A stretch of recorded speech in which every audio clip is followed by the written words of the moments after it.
Hey guys, welcome back to Making It. Today we're gonna be making a little fermentation project. We got the station set back up. Spring is a-coming and things are a-changing for the good. And today we're making bang bang kraut, okay? Something I made up, and it's just basically a fermented, lacto-fermented vegetable kraut thingy-mabob that I made up the other week, and it was delicious. So I was like, let's make a video.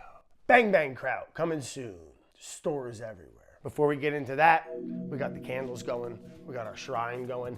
Any new things? Oh, what's that, a rattlesnake, Billy? Yeti sent it. Like they have coffee beans in them. Roly-poly. I think they're at a Bozeman. Oh boy, Billy boy is going to Bozeman. What else we got? We have this lovely ashtray that the lovely Peggy, she's an ashtray collector of sorts. And she's got this beautiful woman. She's just hanging out and she's kind of a babe. So yeah, she's hanging, chilling hard. Keep the lighter in there. We got the candles. We got the boys' dragon egg, 3D printed. Oh, let's play a game of Name Those Bones. Check this out, Bob. What do you think those are? All right, these are clearly chicken wishbones. What do you think these are? Notice the difference in bone shape, color, texture, everything. These look way nicer. Yeah, those are quail bones. Quail was your guess when that's a chicken. Have you ever seen a quail, dude? Those are quail bones. Bobby nailed it. Quail wishbones. This is a wood duck and this is a black duck. Looks like a mallard kind of. Lord of Death, thank you. Everyone else is good. We got a nice little shrine going. Check this out, Billy, real quick before we get going. We got a little fermentation kick up going. Like I got rid of all the booze. I'm not necessarily off the alcohol. And I set up some projects, you know, spring's coming. I got Babe Ruth carrying a dead bear.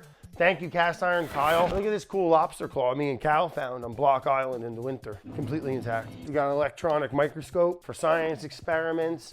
We got this really cool doodatter instrumenter reader, and it does salinity and pH and temperature. I got some cranberries, but it's gonna start getting busy.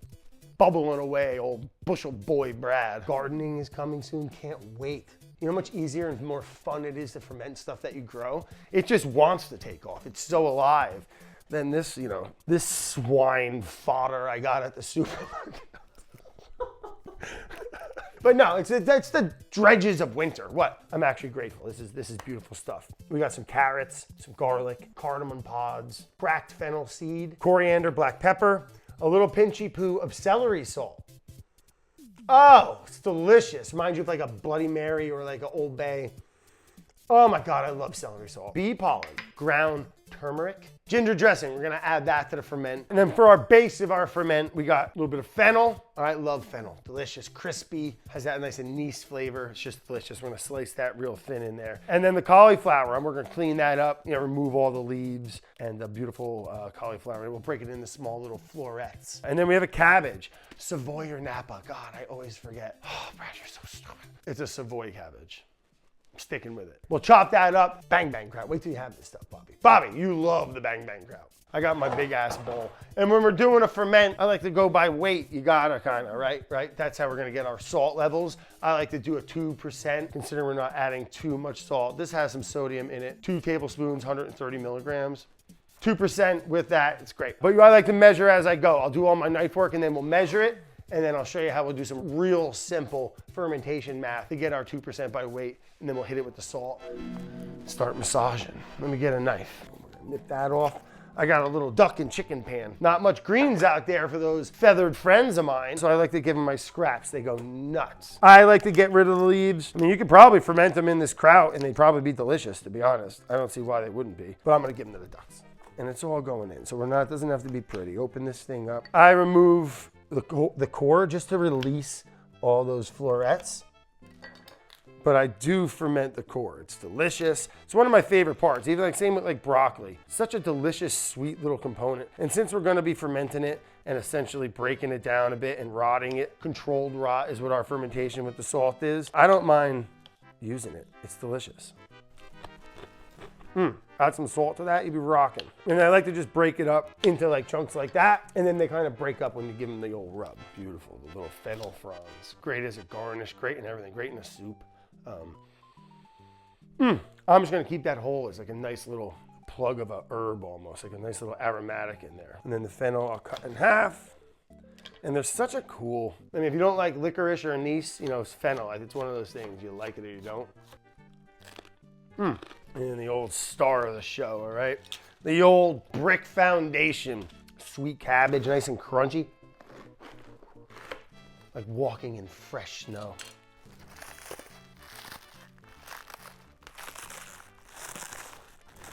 Shh, gotta sneak up on them.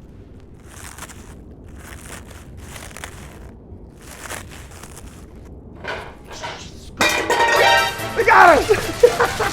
All right, same thing. I cut the core out, but we use it. And I'm cutting, you know, rough. It's 3/8, ½ inch to 1/4. It doesn't, you can go real thick too. Mixed textures. I don't mind it all being a little inconsistent. I mean, I know that was kind of consistent, but so many people throw out the stems. And they're so good, even just steamed up or cooked. Stems on cabbage or broccoli, it's delicious. All right, now we'll get a weight on all this. And I got my new scale. Big Betty. Nice bowl, huh? And we'll add it all in there, get a total weight, and we'll do some iPhone math. 1766 carrots. We've got about 5 little small carrots that I trimmed up a little. And we're just gonna cut some little slices, little wheels. You could do little matchsticks if you fancy. We'll save the ends for Gary and his boyfriend. They're my ducks. All right, now we're gonna hit it with our salt. I like to do it in a different container just because, I don't know, it makes me feel good. 1850 times 0.02, 37 grams of salt. I love scales. 36 is fine, but 2% I like to do. Cardamon pods, I'm just gonna add those right now. 5 of them, not 6, 5. You don't even have to add them at all, but I like them. We have a lot going on in here, but it's a bang bang kraut. So we're gonna add 2% salt by weight into our kraut, and the salt is part of, you know, this is what helps it with the lacto fermentation, keeping it at a nice salt level where some bad things do not like to live or thrive, but it's also right now we're gonna massage it and it's gonna break up and get all the moisture to leach out of, especially the cabbage and the fennel and the cauliflower a bit, but that's where you're gonna get your brine from. I like to do this in stages, just like any kraut. You can check out some of my other videos where I make sauerkraut and kimchi and stuff like that. Very common, you know, technique of massaging the salt. But you'll see, a lot of this veg will start to wilt down. You don't wanna go breaking it. I mean, you can do whatever you want. It's all just coming out to preference of texture at that point. You can go breaking this up into a paste. It's kinda gonna do the same thing. I like to try to maintain a little bit and just give it a squeeze. You know, things break, but you just give it a squeeze. And you're gonna do this for just a couple minutes, let it sit for 10, 15, 20 minutes, 30 minutes if you want. Come back, give it some more little massage and squeeze, and there's gonna be a puddle of liquid, all right? And that's our good stuff. You don't wanna go getting rid of that. And if you don't have a scale and you're like, well, gosh darn it, they didn't have scales 500 years ago, and they certainly made this kind of stuff. The great Sandor Katz told me, don't overthink it, just taste it. If it's too salty, then it's gonna be too salty when it's done. If it tastes nicely seasoned, raw at this state, probably a decent indicator you're gonna be okay. So don't be scared to try your food, but bang bang kraut, it's 2025, get yourself a digital scale. What are we talking about? Give it a little tester. That's it, we're done. Delicious, it really is, so simple and so delicious. And we didn't even ferment it yet.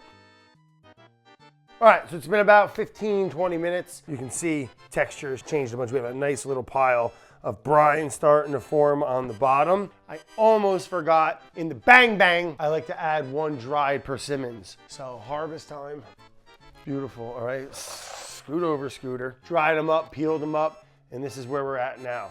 Firm, it's like a fruit snack. They're delicious. Golden, beautiful color. I don't know, they're so good. So that's what we're gonna do at this stage. I'm just gonna pick up handfuls and give it real firm grip squeezes just to get some of that juice out, get this party going here, and then we'll let it sit for another 15 minutes. 4 cloves of garlic, just gonna give it a rough chop. I crushed it a while back and let it sit. Get that Allison going, baby. Ready to go, add that right in. Garlic, can't beat it. 1 dried persimmons, wonderful thing. Our bee pollen, all right, little wild card bang bang. We're gonna do teaspoon. Light teaspoon, okay? Celery salt, stuff goes a long way. Let me get my little spoon. We'll do just a little bumpski here, all right? A little toot or pooter, 1/4 teaspoon. I don't know, that much. heck was that? Mixed coriander peppercorns. We'll add that in now. Probably about a teaspoon total mixed. All right, great. The bang bang. We're gonna add half a bottle. So this is we're gonna add 4 ounces. Probably like a little over, probably a cup. Should have just measured it. Who cares? I'm gonna add that much. Cracked fennel. Let's put. It's probably a small amount, half a teaspoon, not even quarter teaspoon. Let's put a half a teaspoon. No, that's it, like that much. And then we're gonna do some ground turmeric. We're gonna put in a little dabble do ya, little pinchki here, half a teaspoon probably. We're just gonna get that going, all right? Get that all mixed in. Smell that ginger sauce? The ginger dressing, Bill? You smell it now, right? Smells so good. I think we're gonna add a little bit more. Double our dose. More, we're going big. Let's go big, baby. Yeah, bang, bang. We're gonna put like a teaspoon of this stuff in. Bang, bang, baby. Bang, bang, KRAUT. Woo! All right, great. So we're gonna let that sit again for a little bit and just let that brine get going a little bit. I gotta put gloves on. I'm gonna stain my hand. Or I'll get my, my little mini thing.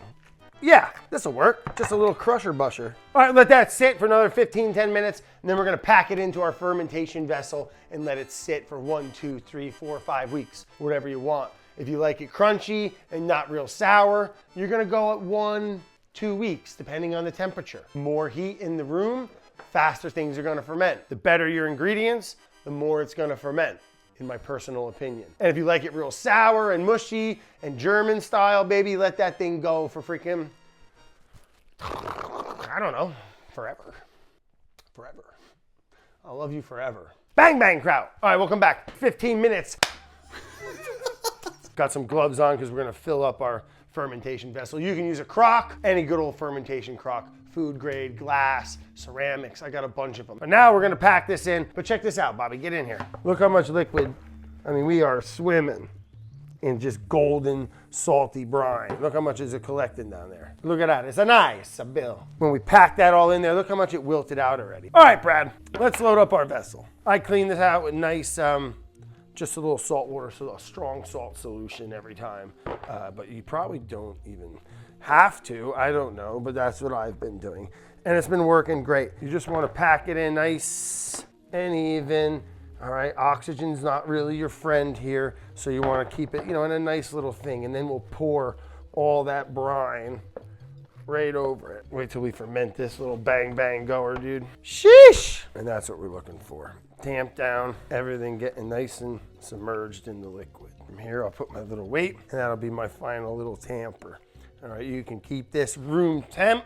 I'm gonna throw it over there at the new little experimentation fermentation station banger ranger. There we go, this is nice. Tamp it down. You can use all types of stuff if you don't have something cool like this, plates or freaking whatever. All right, so we're all loaded up, set. Every now and then I like to go back and just give it another little tamp. If you see it drying out, you can add a little bit of water or even a little bit of nice little, make your own little brine. You can add some old fermentation project kind of back slop kind of liquid or just a little salt solution. I would keep it on the lighter side, maybe like 1.2. But yeah, we're good to go. I'm gonna cover it with a nice little kitchen towel, clean, cheesecloth, whatever you got, let it go. I like to put a little label on it so you don't forget when you started it. But check it out, taste it along the way. That's part of the experience. See you in a week and a half. Appointed time has been reached. Let's check it out. We got our Bang Bang KRAUT fermented for about 10 days and then a few more days in the walk-in. Nice brine still going, looking good, man. Let me get this nice, oh yeah, beautiful. Oh, that's what I'm talking about. Golden, nice consistency. I got no bad growth or nothing like that. The old smell test, always a dead giveaway. If things are going bad in a ferment, it's gonna let you know because it's gonna smell like hell, okay? And this smells delicious. This smells medicinal. Let's take a little look at this. What the heck happened here, Bob? Good googly moogly. I definitely did that, doing something stupid. Nice, still got some crunch in there. I like it. Lovely. Let's give it a little taste. Oh yeah, funky, a little tingly. Nice sour kind of from that lacto fermentation, giving it that acid. Delicious flavor, not overpowering with anything in particular. Definitely a little fennel forward. I like that. That's incredible. That'd be good on a pork chop by itself, as on a rice bowl, anything. And that's the thing what I love about these easily fermented vegetables or lacto-fermented vegetable dishes. You can add them to anything. Maybe great on a burger, on a sandwich, on chicken, by itself. You got some rice going, boom, put a little wad of that next to it. You're living. And it's so cheap. You can make this whole thing for, I mean, heck, a couple dollars. It's fun. Kids are good at it. Get them in there, crushing the cabbage with you. I eat it all the time. It becomes addictive. Your body starts to crave it. Just like if you drink soda and eat candy all the time, your body wants it. But this stuff will give you superpowers, and it'll make your whole belly feel better and your tummy feel nice, and everything will be good. Ferment more vegetables, because I'm gonna at my new station, Mentation, and that's it. That's beautiful stuff. Bang Bang Kraut. It's a lacto-fermented vegetable, easy to do. You can use just about anything. Take any flavor profile you want. Do a little research yourself if you want to get into fermentation, or follow me. I won't steer you wrong, I promise. And if I do, that's not good for me either, is it? All right, we're all in this together. I love you. Call your mom unless she stinks. Bang Bang Kraut. Tune in next time. Like, subscribe, follow me on TikTok and X. No, I'm not on X. I never was a Twitter X guy. Never did it in my life. Never tweeted or X'd in my life. Probably for the better. I'd probably get drunk one day and say something stupid and lose my life or job or something, What?